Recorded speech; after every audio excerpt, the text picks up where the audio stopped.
RT प्रवेश 2026 तर पालकांनो आपण आज या व्हिडिओमध्ये बघणार आहोत की आपण जी काही पहिली यादी आणि दुसरी यादी त्या यादीमध्ये ज्या ज्या पालकांना सीट मिळाल्या आहेत तर ते आपण कसे चेक करायचे हे आपण चेक करताच आपणास कळून जाईल की त्यांना किती अंतरावर सीट मिळाली आणि आपणास अंदाज पण येऊन जाईल की त्यांच्या अंतरावरून आपला सीट मिळेल की नाही, आपली सीट कन्फर्म होईल की नाही, आपले अंतर किती आहे आणि ज्यांना सीट मिळाली आहे त्यांचे अंतर किती आहे। तर चला पालकांनो आपण व्हिडिओला सुरुवात करूया।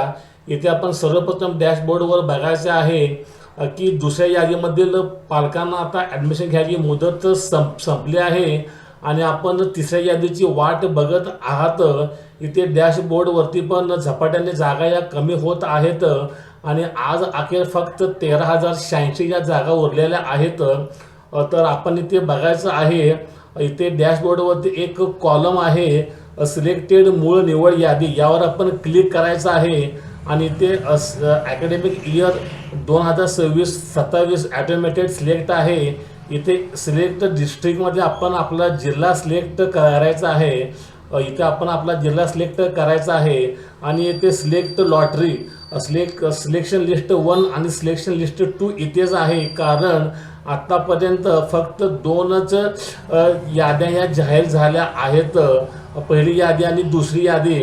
इथे आपण सिलेक्शन लिस्ट 2 बघायचं आहे कारण पहिली यादीचा आता आपल्याला काय उपयोग होणार नाही आहे।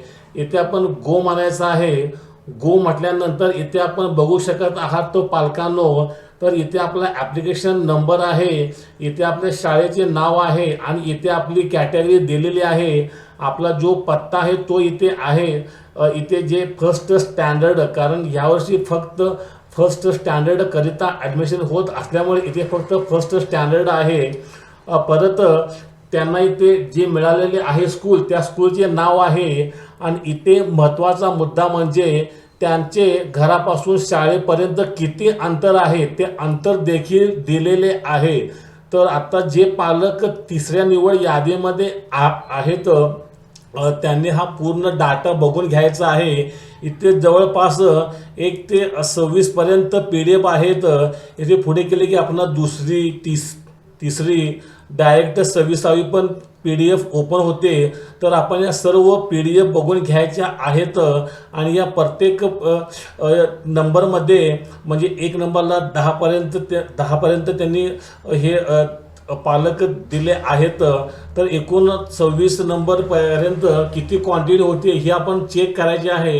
आणि एवढ्या जागा ह्या सांगली जिल्ह्यामध्ये दुसऱ्या यादीमध्ये मिळालेल्या आहेत आणि जर आपणास संपूर्ण PDF पाहिजे असेल तर आपण ही PDF ओपन करून आपली डाउनलोड करून घ्यायची आहे आणि आपणास यावरून कळून जाईल की आपल्या घराचे अंतर शाळेपासून किती आहे आणि आपणास सीट मिळेल की नाही। इथे आपण एक बघूया की इथे एक अंतर हे 1.088 आहे, म्हणजे जवळपास 1 किलोमीटरचे अंतर आहे।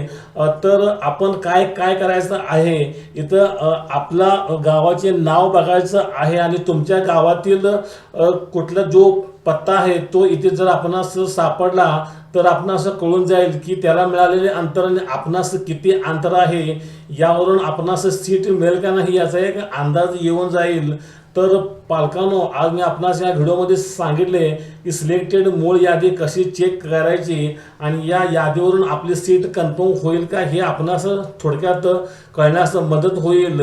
तर पालक वर्गांनो माझा हा व्हिडिओ आपणास कसा वाटला मला हे कळवण्यासाठी माझ्या चॅनलला सबस्क्राईब करा, लाईक करा, शेअर करा। धन्यवाद, थँक्यू।